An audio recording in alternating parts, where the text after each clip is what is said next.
Welcome to the Midwest Moguls Show, where we talk all things business, real estate, and entrepreneurship. Let's dive into today's episode and make business enjoyable again. Welcome back to the Midwest Moguls Show. We have Tyler Kabat here in the studio today. Tyler's going to tell us a little bit about who he is, what he does. Obviously, we're all in the real estate sector here, but Tyler, fill us in a little bit about yourself, and we'll take the conversation from there. All right. Well, thanks for having me, gentlemen. Yes. Good to see you both. You as well. So, my wife and I are real estate investors. Cool. So we do long-term rentals, and then short-term has kind of became our main jam. Okay. Mm-hmm. So we started a vacation rental property management company. We manage about 30 units right now. Okay. Oh, wow. Dang. So we've been doing that full-time for just coming up on 2 years. Yeah. Yep. Unofficial launch date was January of 22. Joe, are you going to have to go tell Steve to stop knocking? That's what I think I might have I know. to. You might hear Tell him to the next take little it bit. We'll see. early Yeah. lunch. But okay, so you're up to 30 short-term rentals. What got you into that business? Because that's not what you were doing, say, like 3 or 4 years ago, or even probably shorter than that. But like, what got you into the short-term rental space?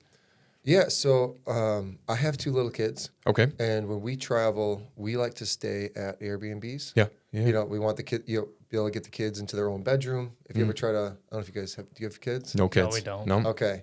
So, you probably don't mind staying in a hotel. Yeah. If it's just you and a girlfriend or a wife, Yeah. that works. But when you got little kids and, they need to go to bed by 8, but mom and dad want to sit up and have a glass of wine or just hang out or work. So we've started going to Airbnbs. Okay. And then an opportunity came to buy a place, and we just looked at the numbers and the projections. We're like, hey, this would make a lot of sense as an Airbnb. So we launched our own, our first, right in Appleton. And then a week later, we closed on one sight unseen down in Panama City Beach, Florida. Oh, wow. dang. And so we launched 2 right out of the gates and just loved it. Yeah. Yep. We like creating the guest experience. Gives us a place to travel. We really enjoyed doing the decorating and the staging, Yep. the guest communication. And we just did it part-time for the first 2 years. While I worked a full-time job, my wife was able to just do it part-time. Yeah. Dang. And it just went well. And we just started creating this vision for what we wanted to spend our time doing. Yep. We're like, hey, this vacation rental thing's kind of cool. Why don't we start putting them all around the place? Yeah. Let's get them all around the country. And so we haven't expanded that way yet. I think once we started the management company, then it's a lot of the properties that we have are local. Yep. And so we just started growing our footprint here locally. But yeah, that's kind of where we got started on it. And is when you were getting into that, I always have, Joe and I are very unsophisticated when it comes to managing the short-term rental side. I'm terrible at it. There's no attention put into it. So Joe's responsible for that for right now until we sell the place. That's normally what it does is we manage them for 6 months, 12 months, and then we end up selling them just because it's too much. Too much to handle because we have other businesses going at the same time. But it's a hospitality business. It is. And that's what I'm like. It's not just, I feel like I talk with a lot of people that, investors, and they see STR numbers and well, that'd be significantly better than keeping this as a long term. Yep. Right. And so they're like, okay, let's make it an STR. They throw furnishings in it and they go live. Yeah. That's a whole nother business once you do that. Yeah. You're no longer just a real estate investor. Correct. You're now like a business owner of a Yeah. hospitality business. There's guest communication. You're dealing with handymen and cleaners on a regular basis. And you live and die by your reviews. So if you're not bending over backwards and creating that guest experience and you have that mindset going into it to get that 5-star review, I mean, you're going to sink or swim real fast. Is that your natural tendency is to go towards the service side of things? Or are you more so a salesperson, or is your wife better at that? Or how did you, because I know you weren't doing this, you were in sales essentially beforehand. Right. So transitioning into that, what has that experience been like? I've got enough customer experience background, just I think bartending and serving. Okay. Okay. So knowing how to relate to people and that hasn't been too hard of a transition. Yeah. It is kind of funny. So my wife did all the guest messaging for the first 2 years, 2.5 years. And even when we went full time into the business, I was focused so much on managing our contractors as we were doing a lot of rehab projects. And as I slowly took over the guest messaging, every time I would pull out like the messaging app, Yep. I'd have to think like, okay, how would Nicole respond? How would Nicole that's fair. respond? Because she's the one that's got that female touch. Correct. It's known in the industry, women are better at the guest messaging. Without a doubt. They've just got that level of empathy. Yeah. That like they read a message from somebody else and they respond a completely different way. And I was more like cut and dry. Okay, direct to the point. Yep. The thing is in the closet. Just go get it. Yeah. Yep. You know, and so you got to soften the How do you approach. reset the Wi-Fi? You go downstairs, you unplug it, you plug it. Put it back in. Send them a tutorial video. Exactly. So I had to like internally ask myself like, okay, how would Nicole respond? All right, let me soften this up a little bit. Let me throw a smiling emoji in there. So that's interesting because it is. I think that's the toughest part. Although it doesn't like with one property versus 30 or however many, it's a lot different doing one because the messages are a lot more infrequent. But I think once you're at that scale, it becomes a lot more imperative to be conscious of the thought because it's like, hey, if I'm being rude or not responding in the right way, then it could tank the entire experience. Right. Or if they're having issues. 100%.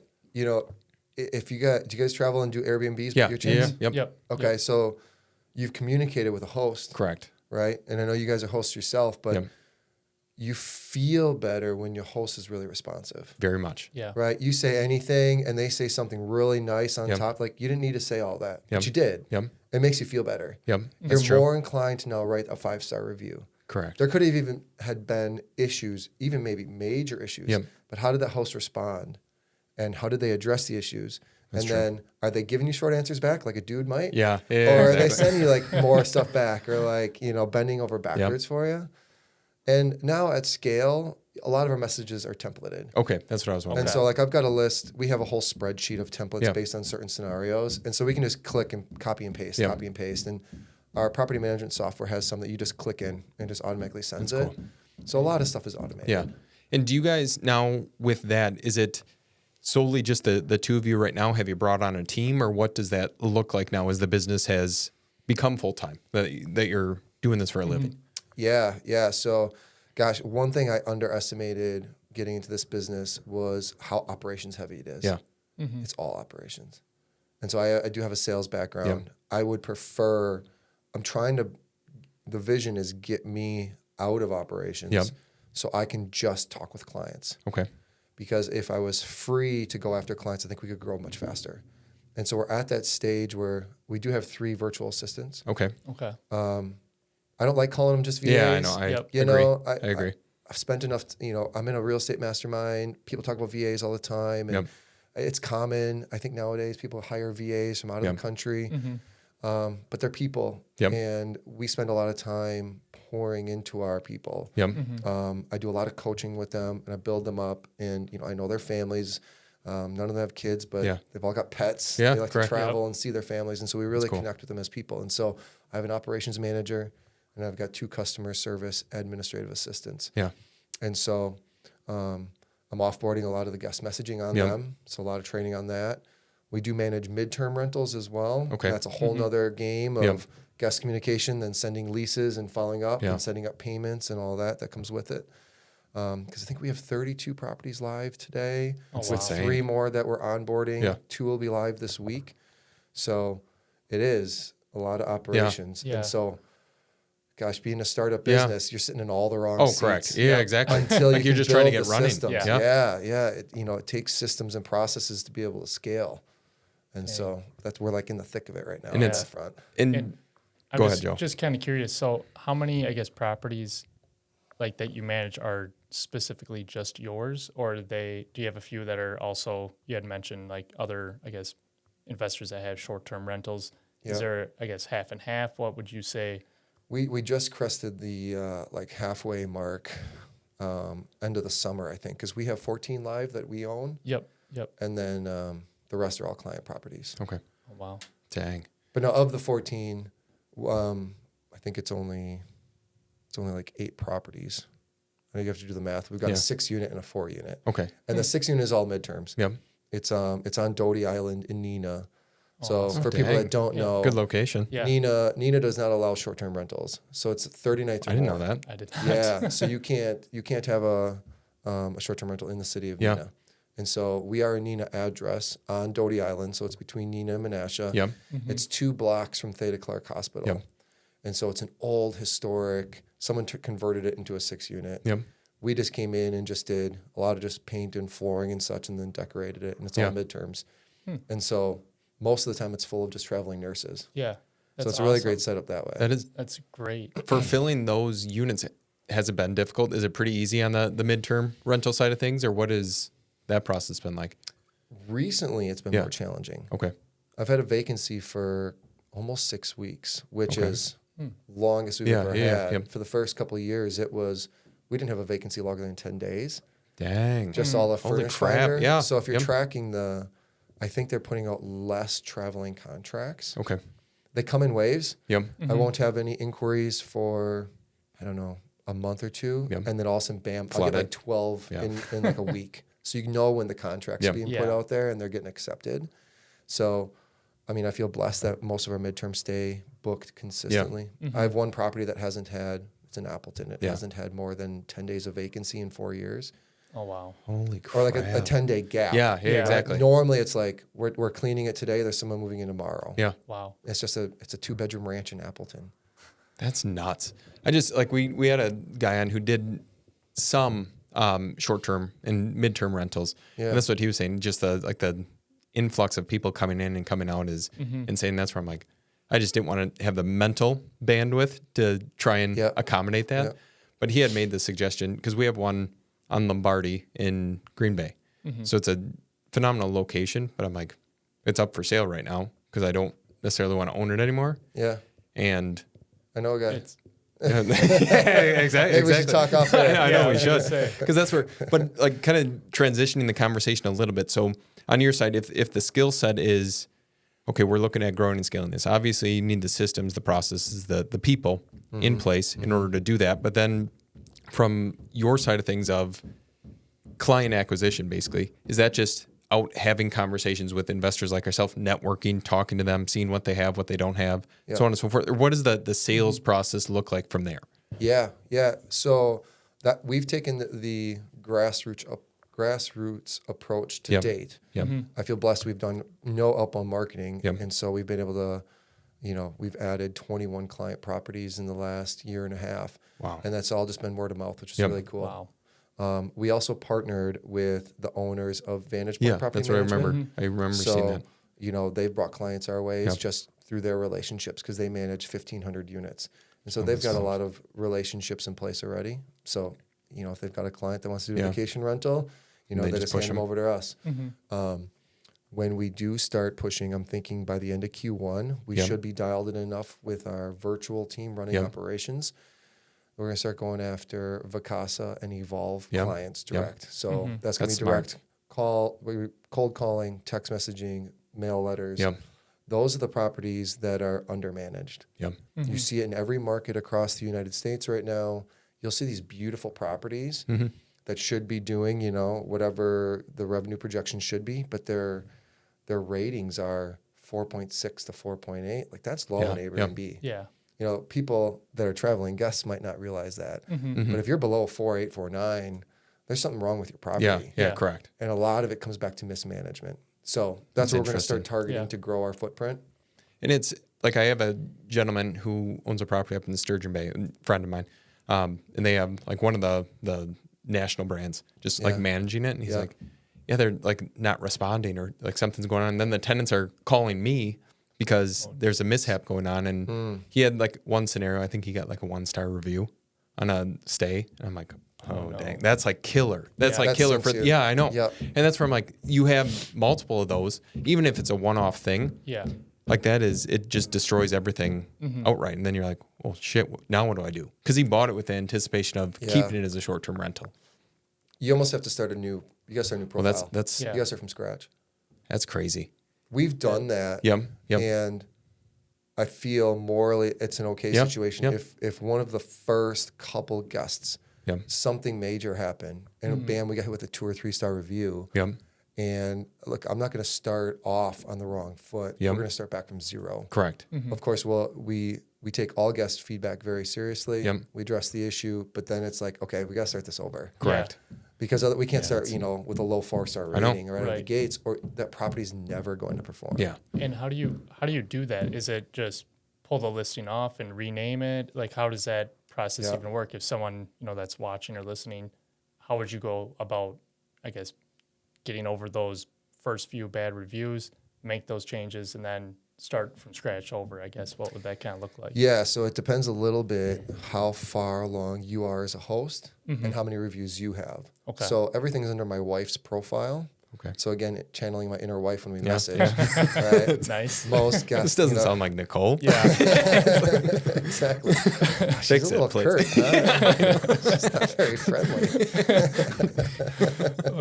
That's funny. So we sign a lot of things, Nicole and Tyler. Yep. So we set Okay. ourselves up, and we say a lot of things like we. Yep. And, Yep. we are going to Okay. address this for you. It's not I or me. And so we try to set guests up for that. They're communicating with more than one Correct. person. Yep. But from our, if you're at our level or higher, if you have hundreds of reviews, you're not starting your whole profile over. Right. Yeah. Right. But if it's that individual listing, then you'll pull the listing. Yeah. And you got to relist it. And there are some tricks, and I don't have all the notes in front of me of how you do it. Right. But the same address, Airbnb can catch the same address, and they'll be like, oh, that's the same property. Oh, seriously. So there are ways, you got to Yeah. make sure you change enough of the listing. Right. Okay. And so you have to do a little Google search yeah. on that. We've only had to do it one time. Okay. My wife handled it, but there is some ways to get around that. And then we were able to relaunch the property. Because especially when you start a new listing, Yep. Airbnb will push you up, and Verbal, they push you up in the algorithm to help you get booked. They Correct. want you to succeed. Correct. They want you to succeed on their platform so that Right. you're going to stay on the platform. And so, they automatically discount you 20% for a set period of time until you got enough bookings in. And you need to get those 5-star reviews, because once they stop pushing you as a new listing, now you're living off your reviews and the guest feedback scores. And so you need to get those initial 5-star reviews in place to get you up, to hold you up in the top in the ranking, Yep. right? So that you show up on page 1 or 2. If you're not showing up on page 1 or 2, Then it's. you're never going to make it. Do you think, like for a suggestion for us, and this is very just applicable to our situation. Yeah. How many are you managing right So now? we just have We one. just have We just one. have that one Yeah. on Lombardi. We So sold it's the other one. yeah. So with that, is it like if we're looking at it, okay, we can self-manage it. We're doing this. It's like any other rental property. It's like self-manage it, save the money, so on and so forth. Now bringing in an expert, i.e., you guys, to manage it ourselves, like you know the platform's a hell of a lot better than Joe or I ever would. The benefit of doing I don't that. Yeah, Joe doesn't know much. Yeah. I'm still watching YouTube videos. Yeah, well, but still, YouTube even University. Yeah, Yep. even to that fact, it's like would the know-how on your side, would that increase, at least in your opinion, okay, the amount of bookings that are coming in, the ability to book it, especially if it's priced properly, and that's where like we're just trying to, with that specific one, okay, we have some vacancy or a decent amount of vacancy. It's not like it's completely booked out all the time by any stretch of the imagination. So I'm like, well, shit, are we leaving a ton of money on the table? I don't really pay a whole lot of attention to it, which isn't a good thing. And because of that, I'm like, I think it's underperforming, definitely. Sure. And it sleeps 10 people. It's like, it has a lot of benefits to it, but I'm just wondering if even after fees and expenses that a management company would take, do you think that the excess revenue is still far exceeding what we're doing? This is just your opinion. Like obviously we can talk after the fact a little bit more, but Yeah, it depends. It depends on what your occupancy rate's at, and can we increase it enough to offset. And there's a couple. It depends on your goals too, right? This is stuff that we bring when clients bring us a property, and they're like, we took over one. It's on Langlade, and the owner of the property is managing it themselves, and it wasn't performing well. Yeah. And so their first question was, okay, if I'm going to pay you 20%, are we going to increase revenue enough to offset that? Yeah. At least by 20%. I can't guarantee 20%. Correct. Yeah. But what I can guarantee is that you don't have to think about it anymore. That's true. And if I can get you close to or similar your take home, and you don't have to think about it, this is now just passive cash flow for you. So it comes back to the goals of the client. Yeah. Right. And in your situation, what is your goal? Like if it's a headache to manage it and now you're thinking about selling it, And I'm not even trying to sell you on it. No, but I you know. gotta think about, like what your goals are on it. And if you're like, well, I still rather get this cash flow if I'm still going to cash flow $500 to $1,000 a month on this place, and I don't have to think about it at all. That's where management maybe makes sense. Am I going to come in and magically get 20% more revenue? Yeah. Maybe not. I can't guarantee that, right? Yeah, but, that's true. You know, when in terms of performance, pricing is huge. Mm-hmm. So we use a dynamic pricing tool, Price Labs. Okay, that's what. So we have that, but I don't think it does we set your pricing. Properly. No, well, you got to set it up right. We definitely were. Bookings. I think I saw there was one weekend football game, and I think we had it for like $350 or maybe $400 for like a night. When all the other properties were like close to $1,000. I'm like, son of a gun. I had it booked out. And everything, I know. But I'm like, it's reserved. We just left so much money out there. It's not a set it and forget it. No, it is not. It's just not. And there are ways. So we used a software called Rank Breeze for a period of time. Okay. We learned everything from there, and not to say that we fully got it, but you know, we're always trying to get better, of course. But there, you can make little tweaks in your listing to help the algorithm push you up. Because if they show that you're active in your listing, they're going to push you up. Yep. And then, Price Labs kind of sets the base. Yep. But now you got to go in, you got to manually tweak it. Okay. And you can make just very small tweaks to the pricing on a regular basis. And it like, we see instant booking increases. Really? Like, we'll go to a property like, hey, bookings seem a little low this month. Yeah. Go make like one little tweak, and bam, we'll get like 6 bookings that next week.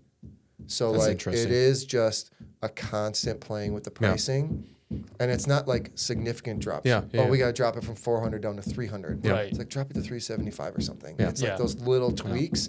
It just shows that you're active in your listing. Correct. And the algorithms are smart enough; it pushes you back up, and bam, all of a sudden you're getting bookings again.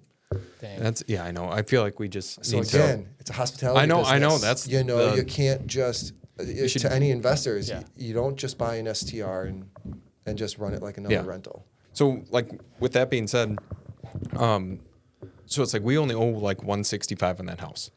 Like we owe hardly any. We have a ton of cash stuck into it, but like otherwise. But I'm not necessarily worried about recouping that right now, especially if it starts performing better.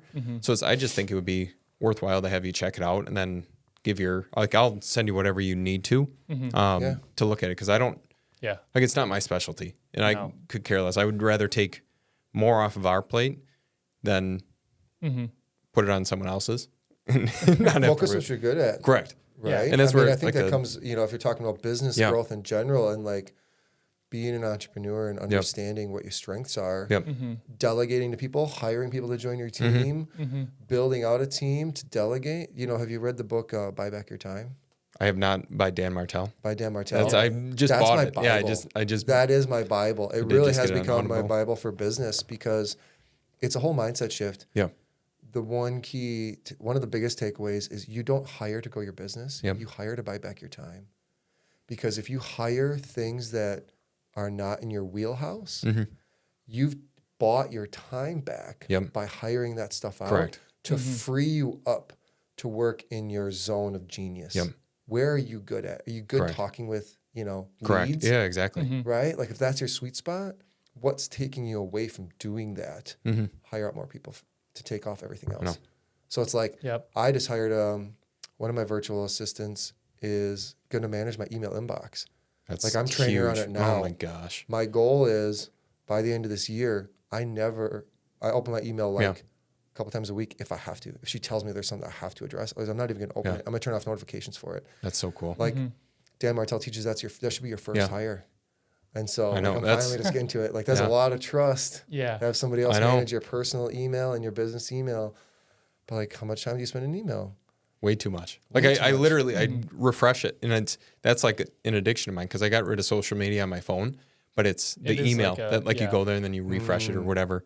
And it can be spam, but you still click on it. It's takes terrible. Up a little bit of time, you delete it, whatever. On vacation. It took your attention, it took your mental, all of it. You see a fire that you have to put on, and you're like, oh shit. Yeah. Why do they? Now I'm looking at this, and I don't know. That's the one thing. Like, even starting this podcast, like, Joe and I have had a few different conversations, and it all stems around putting the right people in the right seats to free up your time, buy back your time. And then you don't have to worry about it. It doesn't take any of the mental bandwidth to continually do what you're good at, but then all the other stuff, just get it off your plate for the lack of a better term. So I don't know.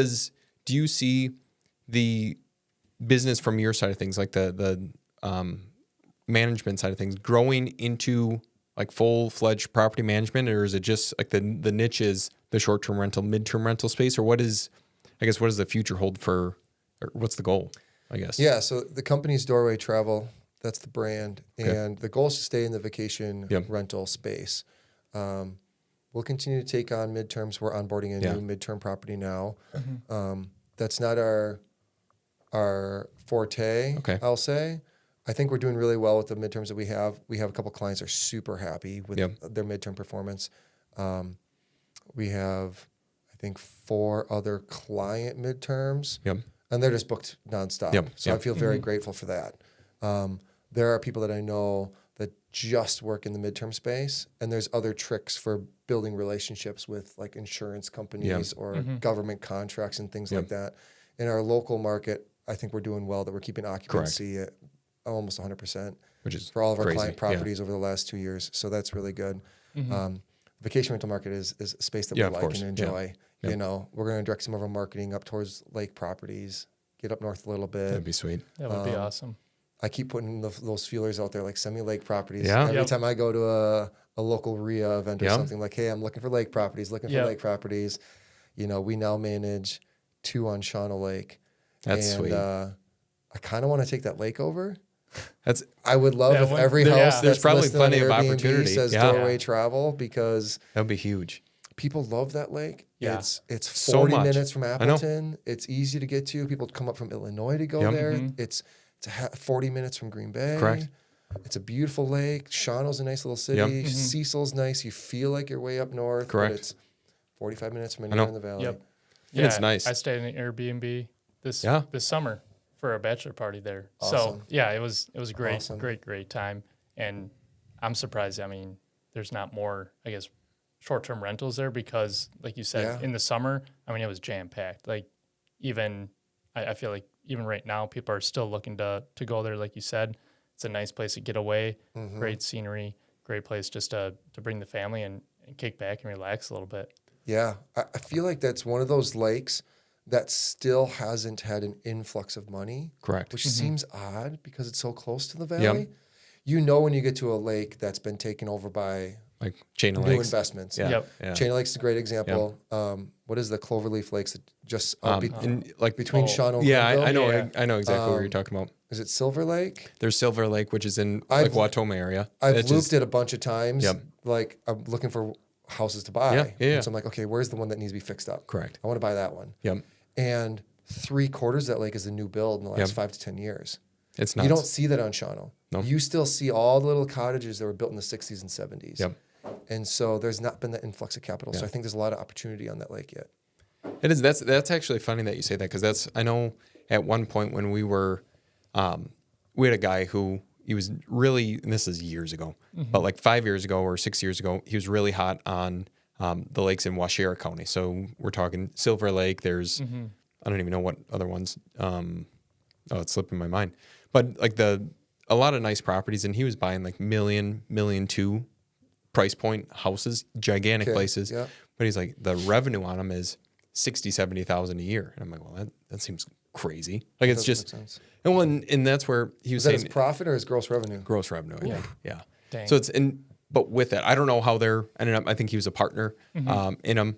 I can't really speak to anything more than that, but they were making these huge investments into these large properties. And just the desire was always there. And I'm like, and one of them was booked out for like a year in advance, or it just had a crazy amount of bookings. And I'm like that part of Wisconsin, you just don't necessarily, it doesn't come top of mind. But like you said, in Shawnee area, it's so close.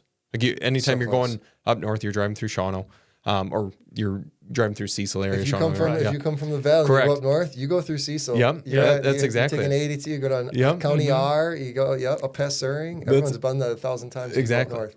And that's where like even like with your guys' side of things, when you're sourcing properties from a little bit further away, does that mean you're establishing a team in those specific areas, or like cleaners, handymen, or how does that work? Yeah, I think the business model is great in that sense. It's really easy to duplicate what we do. Yep. Most of what we do is done from a laptop. Yep. And so then it is just establishing a local team. I've been able to rely mostly on my Facebook network. Okay. I'll just throw a post out there when I need another cleaner or a handyman in an area, and I'll just get hit with a couple dozen messages and responses. Someone tags somebody, someone else tags somebody, a couple DMs. Yep. So we've had some of our team traveling from like Green Bay to go clean in Shawano. And now we've got a couple local people that we're onboarding right now. Yeah. Because as we build that out, I need more people. Of course. You know, and we had to find somebody.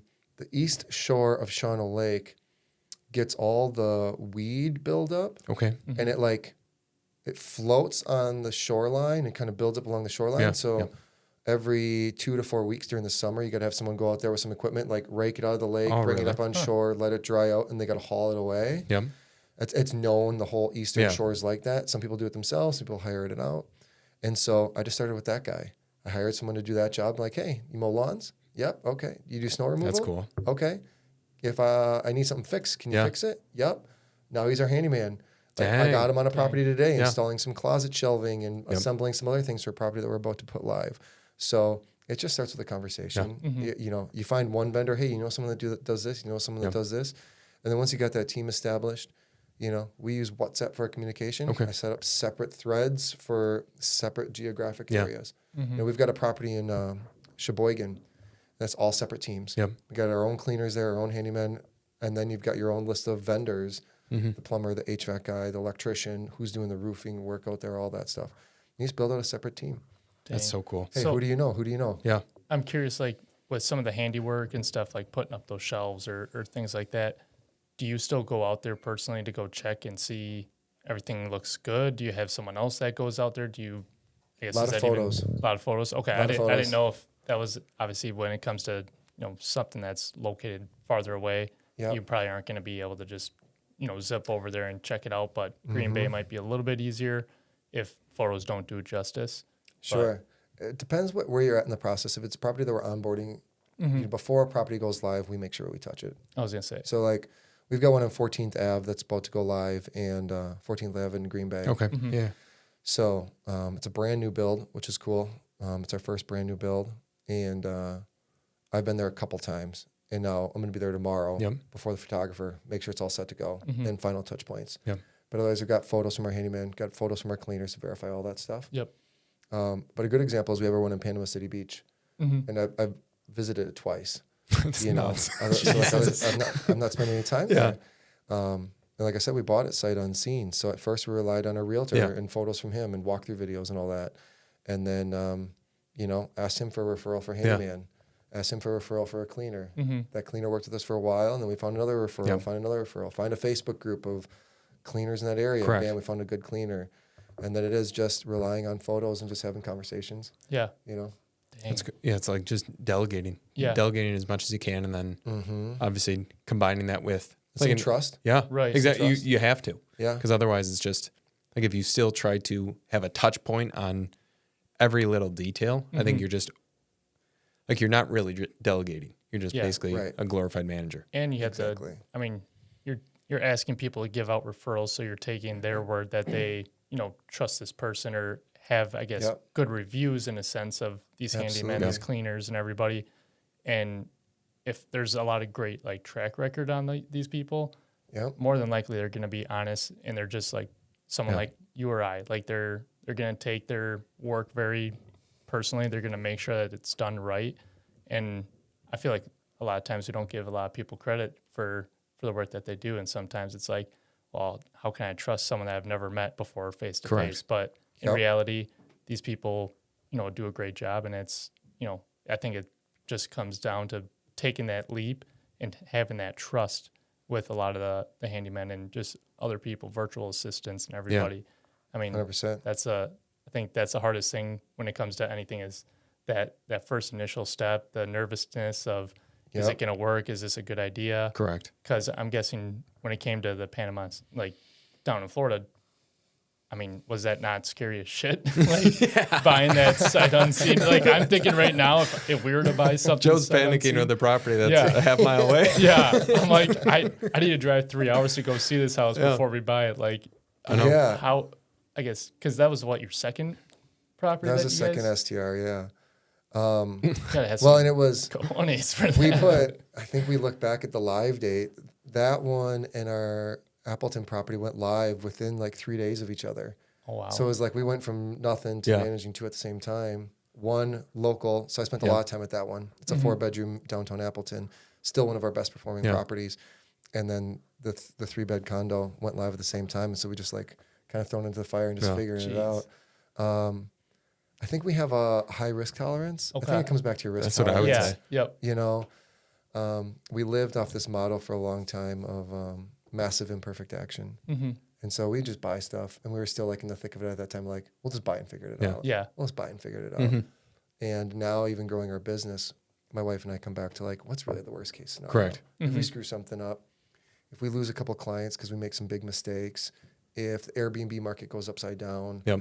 like what's the worst that's going to happen? Do Mhm. we have to go live in one of our rentals? Do we got to sell our bigger house and Yep. move into a smaller? You know, like Yeah. the worst case scenario doesn't scare us. Yep. What are you gonna do? Start over with all those life lessons? Mhm. Correct. You know, It's like you can rebuild in Yeah. you know, weeks or months versus years. exactly Yeah. right, exactly. Which is, and do you like so like obviously you guys are both, you and Nicole are both full time in the business. Do you supplement that with any fix and flips, any wholesales? Is it solely focused on the short term rental business, or what does that kind of look like? Yeah, I haven't bought anything in 2 years. Dang. That's insane. And so, you know, That's kind of cool though. Yeah. That's like to be that focused. yeah, well, I think we have to be. I think we needed the active income. Yeah. Yeah. Yeah. I was making a good income as a salesman in my last job, and then we went from, you know, a 6-figure income to 0 Yeah. in like a month. Holy crap. I was let go from my job. They let me go just before Christmas of 21. And so then it's like, okay, we've got to go all Yeah. in on this. Mhm. Doorway Holy travel's shit. got to be our thing. Yeah. We need active income. What's Yeah. our fastest way? We looked at our whole portfolio, Yep. broke down all our expenses. What's the fastest way for us to increase our income? Yep. Well, that is to turn units as fast as possible for our clients Yep. and get them live, because then we're instantly making an income. Yeah. Mhm. And that became our main driving force. And now we've built this vision for Doorway Travel. Yeah. And so our goal is to continue to build that company. That's cool. And so I want to keep buying for the tax write-offs. Yeah, of you know, I course. keep talking with our, Yeah. our CPA. We still have some carryover from some past cost seg studies Yeah, that we yep. did. And so we're still good for this year. But coming into next year, we got to start adding some more to the Correct. portfolio to get some more write-offs, because we've done cost seg, I think, on Yeah. everything that we own. Dang. But I had to so you offset- need to. Yeah. I had to set off the commission. Yeah. Yeah. You know, That's there were exactly times it. where I was getting my commission check and my net was 49% of the gross. Holy I'm smokes. like, between Yeah. the federal tax, Medicare, Medicaid, Social Security, Yeah. and all that stuff, I'm like, I'm getting robbed. Yeah. You know, so we That's need to do nuts. the cost seg to offset that. Yeah. Like, they really get you when you're in Oh, the it's terrible. high income, you know, category. So yeah, I mean, I guess back to that story Yeah. was we're at 0. Yep. Yep. You know, there were a couple months where I didn't know if we're going to pay our mortgage. Correct. We're like, okay, what bills do we not Yeah. have to pay that something's not going to get shut Yeah. off? You know? And that's a Yeah. real. I'm like, well, if we don't pay the mortgage, they're Yeah. not taking the house right away. Yeah. You know? And we figured it out. We just figured it out. We didn't have to like not make Correct. payments, you know? Grocery budget got a little tighter. Just you got sell more any creative. properties during that time or no? We almost did, but we didn't. Okay. And I'm That's glad that impressive. we That's didn't. that's where That'd be like my first instinct. yeah. You know, that of course would be- here's quick influx of capital. Correct. Yep. Well, you're gonna have capital gains tax Correct. on that too, right? That's true. And so, you know, just talk to some mentors, and Yep. we just kind of figured it out. We had a couple properties that we were able to bill some of our work Yep. to the bank Okay. because we took out like construction loans. Yeah. Yep. So we were able to make some money that way. Okay. Cool. And then we got some client property, our first client properties. Yeah. We got them live, so we started having income. Then we hit peak season going into summer, and Then just it kept just figuring it out. Just kept figuring it out. that's cool. Yeah. And would you like so you were now essentially you're your own boss. Would you ever go back to working for someone, or is it now that you're on the straight and narrow path of entrepreneurship? Is it just that's it to the end of time as of right it's now? entrepreneurial all the way, you know. Yeah. Because that's where I would feel like having that much of a life shock. Mm-hmm. At one point, it's like, oh shit, now I really need to figure this out. Yeah. And I wasn't expecting that or whatever the case was, but Yeah, that's extremely impressive. I didn't know that was the Yeah. the story behind Neither thing. I'm did like, I. oh Yeah. crap. I used to call myself a entrepreneur. Yeah. I always wanted to be an entrepreneur. Yep. And I had started a couple like little businesses, Yeah. but didn't really put the time into it. Mm-hmm. I almost started a hummus company. I was like this Yeah. close to renting out kitchen space. I had the branding done and all of it ready to go. It just wasn't my thing. Yeah. And now that I'm in it, Yeah. I could never change. Are you originally from the Green Bay area, or where are you originally from? Appleton. Okay. Yeah. Kind of more Neenah, I guess. We Okay. lived on the lake in Neenah, on Lake Okay. Winnebago, and we moved from Darboy to Neenah when I was 12. Okay. My parents had a lake house there for till I was into my 20s. Yeah. So I say Neenah. Is the plan to stay in the Valley area, or are you eventually once, like Talk obviously about with that a kids, lot. yeah, We with talk with about that kids, a are the kids homeschooled, or are they? Kids are homeschooled. That's so Okay. cool. Yeah. Yeah. That's like a, I don't know, that's a I feel kind like of a that's the dream new- scenario. the Yeah, new- that's the new flex in a way. It is. And I don't mean that to be boastful by any means. I say that very humbly. Yeah. I feel I'm super grateful Yeah. and blessed that we get to do that. My That's so wife's cool. focus is on raising our kids. okay. You know, she's a dietitian by trade, so she loves to cook and make Yeah. food for our family. That's And that means huge. there's a lot of dishes to do because Yeah. we're eating 3 meals a day at home Yep. as a family. And so I'm super grateful that we get to do that and Yep. homeschool our kids, and it's fun to watch them learn and grow. We do talk, I think our vision used to be, hey, let's get out of Wisconsin. Correct. Why do we live somewhere where the air hurts our face? Very When true. it's January, Right. it's below Oh zero, you my step outside, gosh. like, That is why like- do we still yeah. live here? Yeah. Like, I would rather have the heat. Yep. Like instant sweat. Yeah. I'd rather Versus the- be in 100% humidity at Yeah, this no point. kidding. Like, Yeah, but now we've got plans together for a barn dominium that we want to build. That's so cool. We want 10 plus acres Yep. and kind of a little bit of homestead Yeah. set up. Yep. And the more we look at other areas, you realize how great Wisconsin is. Correct. you really do. You know, I think we're buffered from the craziness of the East and West Coast. Yep.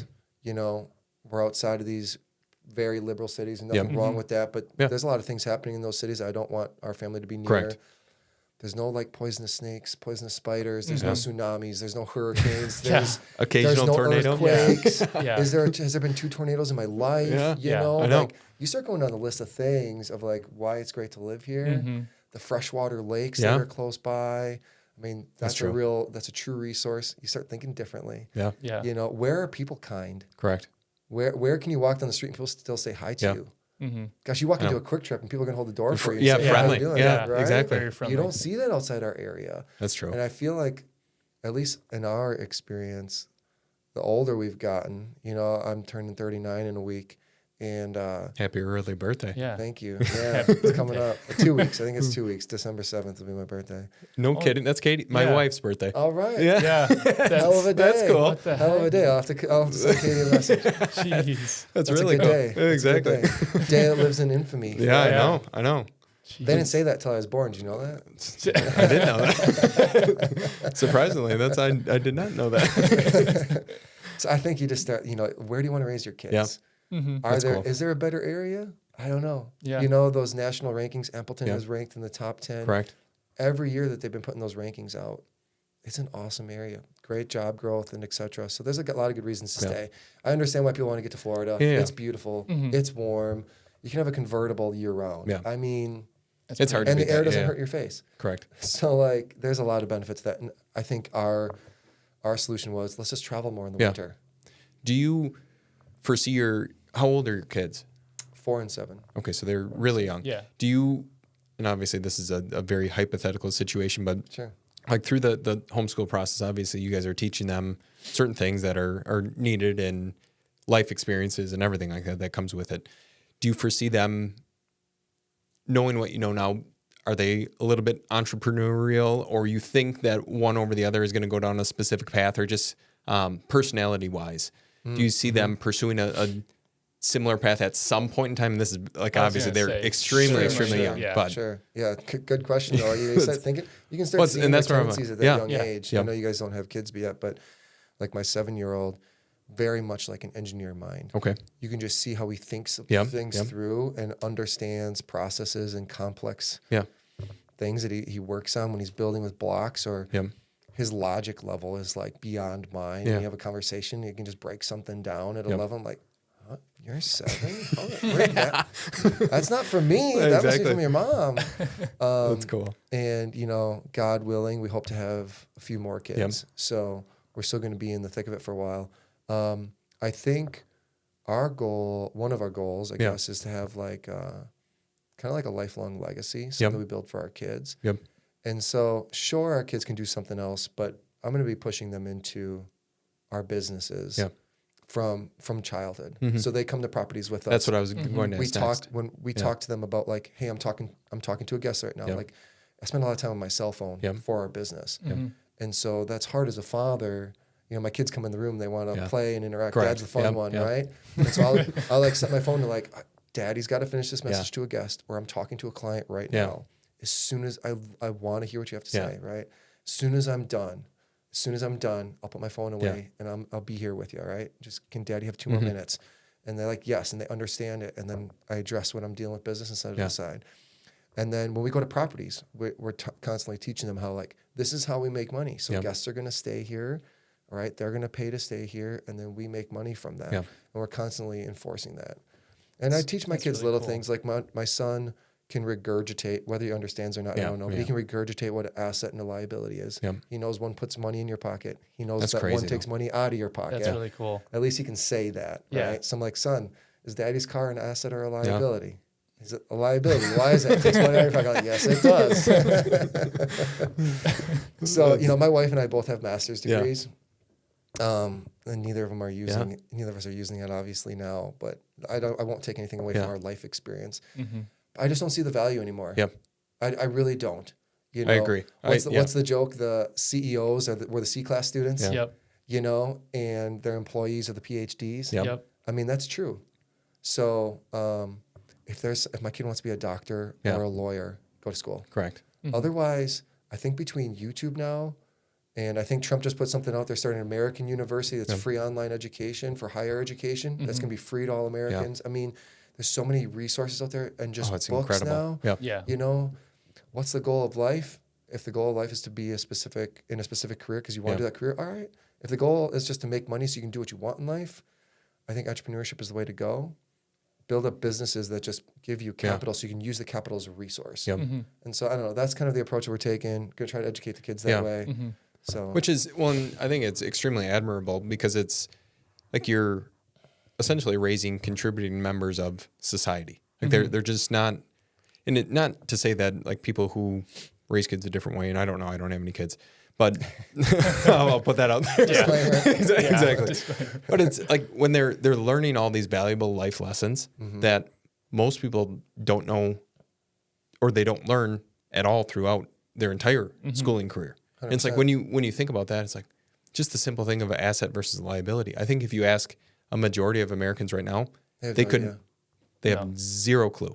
And it's like that. I think that's such a shame. And I always, like with my wife, we have the discussion of, okay, it seems like the school system at some point is failing the next generation because they're not learning the normal life principles of, okay, taxes, income-wise, assets, liabilities, all these different things of this is actual the valuable life skills, not, well, maybe geometry and trigonometry and algebra and everything, but at least in our business, I've never used it.